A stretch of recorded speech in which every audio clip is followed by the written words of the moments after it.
We were talking about soap. Yep. And someone we wanted to bring up was Jay Johnson. Oh, right. One of the, Susan's crazy mind. One of the characters was a normal human being who was a ventriloquist, who carried his figure, is what Jay Johnson called him. I made the mistake of calling him a dummy, and no, he's a figure. And that's the character. He's always got this dummy. And the dummy, or the figure, excuse me, Bob was his name, says these terrible things, horrible things, insults everybody, puts everybody down. And Jay Johnson's character, I can't remember the name, was always very sweet and quiet and nice. But I really, the first week, I shot close-ups of Jay and the figure, Bob, and I realized that just seeing him talk doesn't work. So from that time, I never did anything but two shots, seeing them both together, because Jay was such a brilliant ventriloquist. But I went to Jay's dressing room one day, and he had a suitcase, and Bob's body was in the suitcase, and the head was detachable, was off on the table. And I had so grown to accept Bob and love him and talk to him. I mean, when I was in the booth, I would say, Bob, say so-and-so and so-and-so. I wouldn't say to Jay, because I really believed him. And to see this body with a head over on another place really bothered me for a week. And I'd say, well, where is he? He said, oh, he's up in his condo now. He was just amazing. And he is, as an actor and as a person, he was so wonderful and so quiet and so nice. But you put that Bob in his hands or any of his figures, and this nastiness would come out. We were originally going to cast an actor and just have somebody who could move the lips and record a voice in later. And so, but that didn't seem to work too well. And so we saw a lot of ventriloquists. And Jay came in toward the end, and it was one of the best ventriloquists. I mean, you can't see, even on camera, you don't see anything moving. And he was just wonderful. We were just lucky. We had a part, we kept bringing Howard Hessman in for parts, and he was never right for it. Then we finally found a part when Katherine Hellman's character goes on trial for murdering the tennis pro. And we brought him in as her defense attorney. And he was so good and so funny, we decided we had to bring the bigger part was the prosecutor. So we made him his twin brother. So Howard played both parts. And Salva Scusa came in as the priest. These were people that got added as we went along. And he was just wonderful. Doris Roberts played the priest mother. I mean, it was just fun. It was constant. Every week you went, and those scripts, most of them you didn't get those scripts until the day of the reading. So it was a lot of fun because we were all hearing the scripts and the scenes for the first time. Were there things that you wanted to do but couldn't do on that show? It's interesting. I found those days we used to do like 24, 25 minutes. Nowadays they're down to like 22 minutes. It's really hard. But you find that having that time restriction, you only get in what's really important. And so you learn how to pace and cut and script, not go too long. If a scene's overwritten, you find a place you can go out in the middle of it, because you've got to keep it down. And there are always were ways to do sex without doing them the way they do them today. And sometimes things are so much better talked about subtly or not seen, you know. Today everything seems to be sexual jokes. Every joke seems to be a sexual joke. I don't know, we somehow got away with saying basically what we wanted to say. I remember there was a big controversy on Mary staying out all night. That was it. You didn't see anything, you didn't hear it. You just knew she came in the morning, she stayed out all night with some guy. Well, the network was really worried about that. You know, the networks were always very far behind audiences, but they were basically worried about certain areas of the country who should remain nameless, and certain organizations that represent supposedly people who buy a lot. So, you know, they're always pressured because it's a selling tool, and if artists shouldn't have to worry about selling, worry about how good can we make it. Let's talk a minute about the producers, Paul Younger-Witt and Tony Thomas. Great.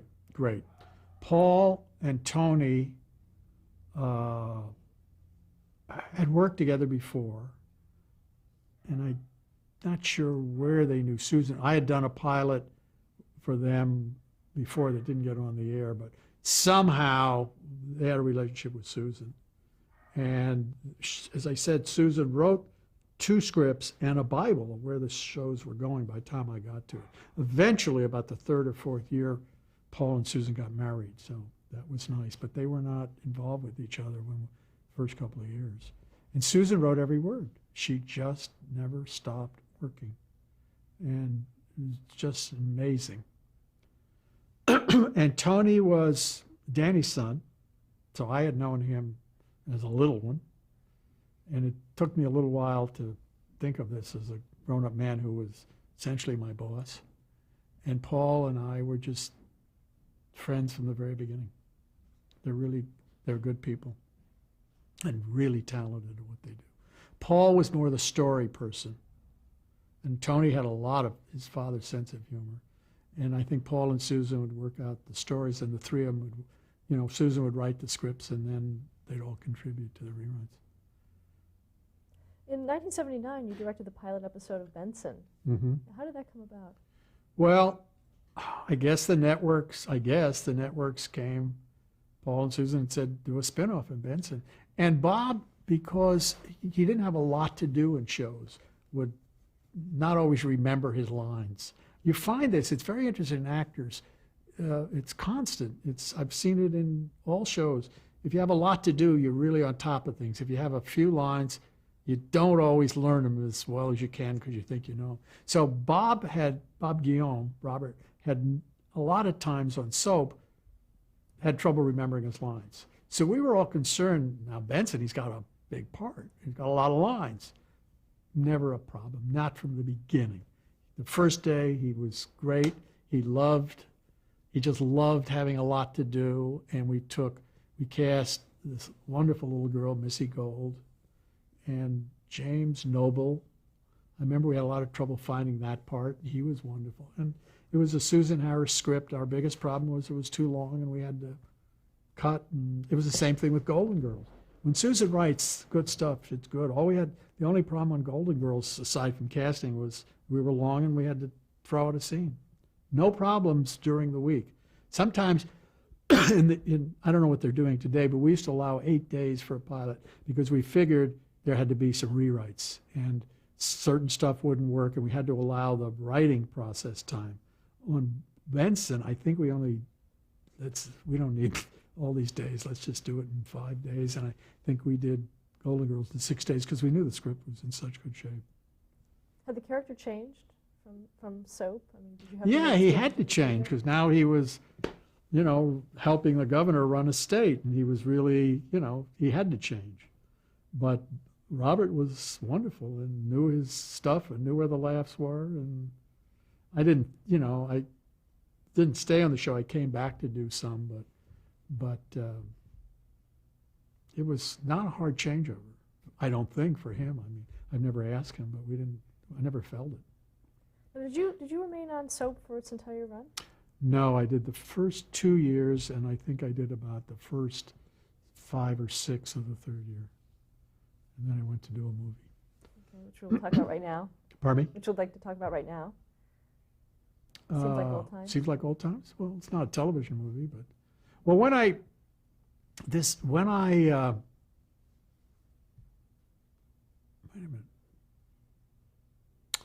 I'm trying to remember. Maybe I don't remember whether I'd done the movie or my head. I don't remember because in my mind, when I finished, I guess when I finished the pilot to soap, before I did soap, my agents would say to me, I was getting film scripts and I didn't want to do any of them. I just didn't think they were good enough.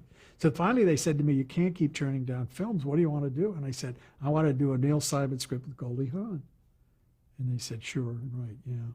So 3 or 4 weeks later, I get a phone call saying, have you ever done a movie? No. Would you be interested? And I said, yeah. And he said, well, I work for Ray Stark. I'll call you back. So he called me back and he says, Ray told me he could tell you it's a Neil Simon script with Goldie Hawn and Chevy Chase. What had happened, they'd had another director who had, for one reason or other, couldn't do it, and my name had come up. So my first picture is a Neil Simon script with Goldie Hawn and Chevy Chase and Chuck Rudin. And it was a sitcom. I mean, I understood it. I knew what to do with it. I knew how to shoot it. I mean, it was not that much different than I've been doing on the Mary Tyler Moore Show for those years. So it was for me, it was a very pleasant experience, except my internal time clock is too fast for movies. I like the work of television. I like to go to work and talk about something and do it and move on. Whereas features, I just had a problem of standing around all day long while, you get 2 or 3 pages and the rest is lighting. So I just made the determination, I don't think movies is for me. So that's my Did you work with feature. Neil Simon at all on it? Yes. Oh, God, I loved working with him. You talk about, or I talk about writers who are willing to rewrite, or you see a scene, and we'd rehearse on, seems like old times. And I'd be rehearsing the actors, and I think, well, this needs a little work. And I'd turn around, and Neil would rip off a page and say, try this. I mean, he just sees it. He just listens, and because they're his words, it doesn't matter, he changes it. I did a movie for television called London Suite. We shot in London with Michael Richards and Julia Louis-Dreyfus and Kelsey Grammer and Richard Mulligan and that wonderful actress from, I can't think of her name. She was on the Cosby Show with Felicia and Rashad on that show, the second one. She worked in Mel Brooks's pictures. Oh, Madeline Kahn. Madeline Kahn. Yeah, lovely lady. Anyhow, so we went to London and I did that with Neil, and God, what fun to be around Neil Simon. And you talk about somebody who has stories to tell. And Neil doesn't tell jokes. He tells these stories, and he's so funny in telling them. And he's one of these people who just remembers every little detail. So it's just fun to be around him. It's really great being a comedy director when you work with wonderful writers and good talent. It's a top job. So happy I did it. Before we get to the Cosby Show, let's talk about a few things that you did along the way. Okay. One of them being Love, Sydney. Love, Sydney. Tony Randall. I had loved working with Tony because of The Odd Couple, and he did a movie about, I think he was an uncle or something. I think it was his sister who had a kid. I don't remember what the relationship was, but basically he was gay, but they never said it. And Swoosie Kurtz was they weren't related. I don't remember how he got there, but Swoosie Kurtz was the woman. And Tony Randall, I don't remember, there was a kid. And I went back to New York and did 2 of them. I can't tell you anything about it. But it was fun working with Tony, and I loved Swoosie. But it was sort of controversial because the network said, well, you can't make him gay, so there was no premise anymore. What was this man hanging around all the time for? Why didn't he have a life of his own? Why isn't he loves kids, why doesn't he go have kids? And they said, well, you can't make him gay. So it was tough. Once you do a pilot and you take away what made the movie good, you take away the show. What, Night Court? Night Court I did, I think about the first 3 or 4. I didn't do the pilot. I did the first 3 or 4. Did you prefer that at all? Did you enjoy going on to a... I like doing pilots. But this was a pilot that hadn't been shot, and they wanted to make some changes, and I liked the premise. I liked the writing.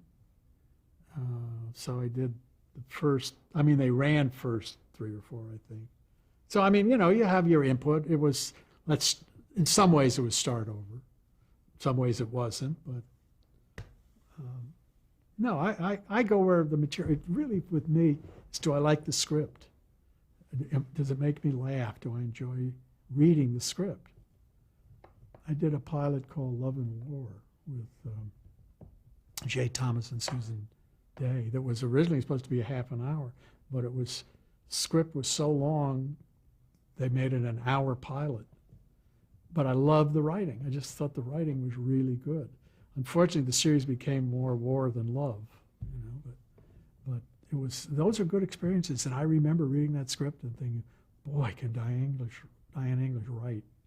And you find, as a director, you find somebody who writes, who hits your own sensibility, makes you think. And as a director, you think, wow, what I can do with this scene, because it's there. What's hard is when the scene isn't there and you have to struggle to make it work. What's great is when the scene's there, now you can find different ways and surprising ways. And the actors will find new ways because you don't have to worry about the writing. You know it works. Now it's up to us to just make it better and not lose what the writer really put there. In 1984, The Cosby Show premiered on NBC. Right. How did you get involved with that? Well, that is a story. What happened is, because I had worked on the Bill Cosby Show, where he's the school teacher. This was a show where he's a gym teacher at a school. It was one camera, and it didn't really work. But of course, like every other human being, I had heard Bill's tapes and just loved this mind. And I really enjoyed working with him. I found that he only did 1 or 2 takes, and he didn't really learn his lines. But there's such talent there, such brilliance. And I had worked with Marcy and Tom when they were head of programming at ABC on soap. So they called me up and they said, we're doing a presentation for a Bill Cosby show. Would you do it? And I said, I would love to do it, but can I see a script? Well, we don't have a script.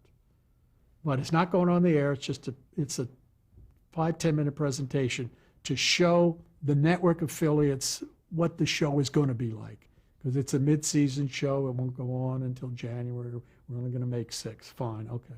So I'm doing another show or another pilot, and I come to work, and I say, well, where's the script?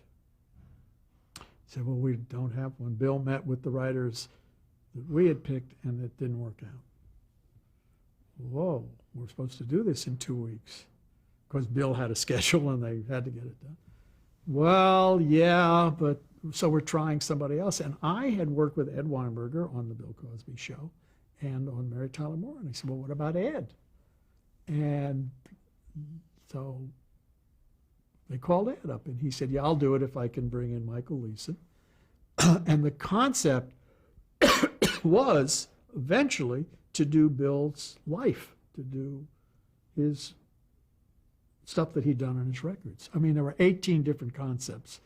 Nightclub comedian, Bill wanted to do a New York City limo driver.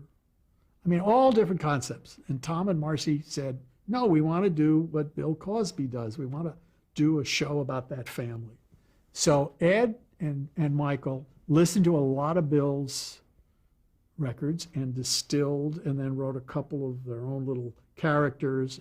And in the premise, Bill has this, in the pilot, there was a scene where his son doesn't care about getting good grades because it doesn't matter what kind of grades, because you don't have to be a genius. And he says, okay, fine. And he gave him Monopoly money, and he said, you work, at a low-paying job and you get X amount of dollars.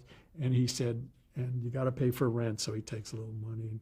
And you got to buy food. And well, I'll eat peanut butter. All right, you take a little less money. And eventually he's got a little money left, and Bill says, hey, do you want to date? Sure. And he says, how are you going to date if you can't? Oh, well, she'll pay for it. And he says, well, you mean you think you're going to find all these good-looking girls who are going to go out with you if you don't take them to movies and everything? And Theo says, no, and he takes the rest. So all his money's gone. So that Bill had actually done with his own son. Not with the Monopoly money, but had talked about that idea. And Ed and Michael came up with the idea of doing it with Monopoly. So we're supposed to do this 10-minute presentation.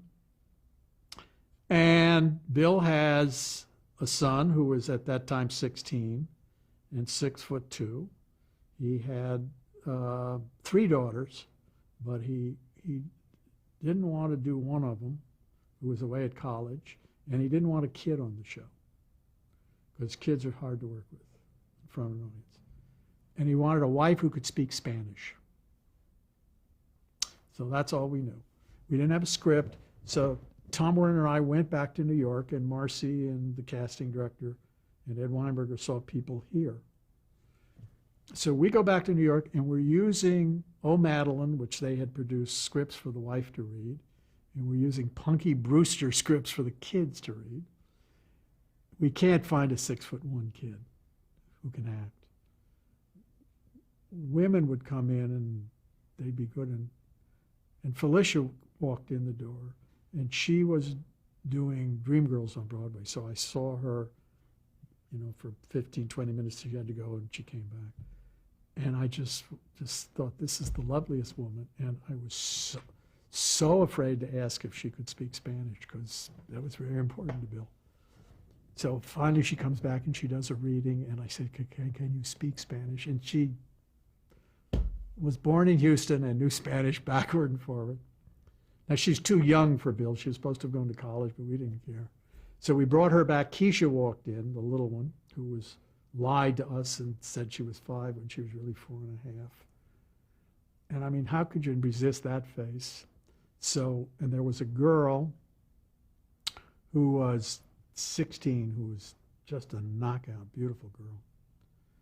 And not the greatest actress, but really beautiful, and you just couldn't take your eyes off her. So we flew these people back here, and we met and had a meeting with Bill and all the various actors. And we didn't have a son. We brought a kid back, but they weren't right. We didn't have a son, and they had a couple people out here, but mostly from New York.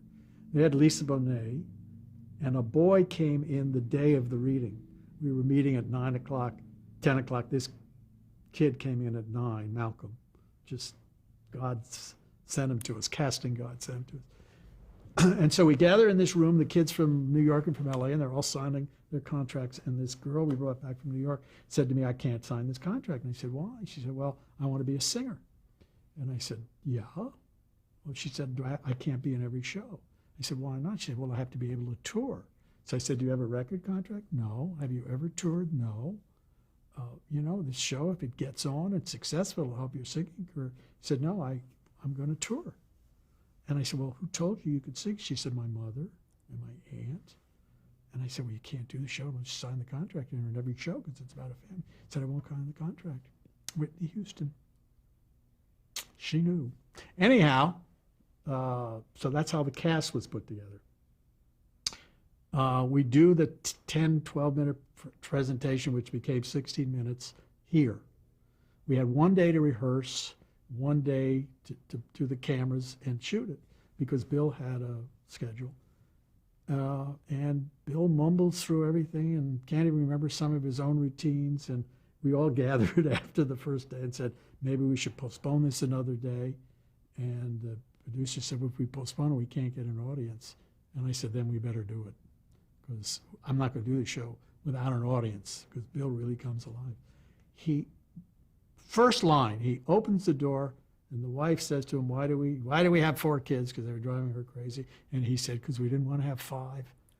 Big laugh, and just, it was amazing. Every line worked so well. And we did it in the afternoon, and the kid does this speech about, why can't you just love me for me? Why do I have to be successful? I'm a person, blah, blah, blah. And I don't have to get the best grades. I don't have to do this and that. And at the end, Bill says, that is the dumbest thing I've ever heard.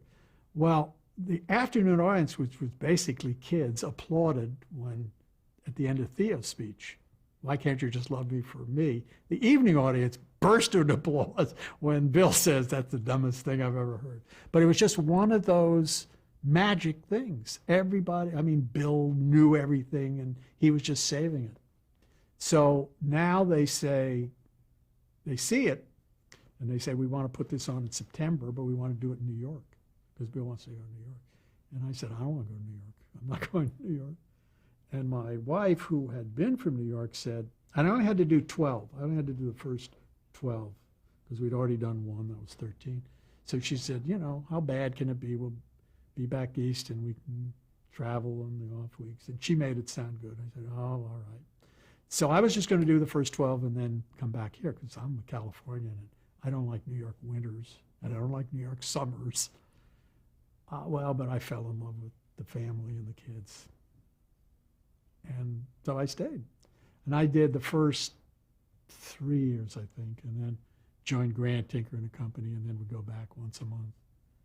But we had tremendous technical problems on that show because we were doing it in an old studio with old RCA cameras that didn't work very well.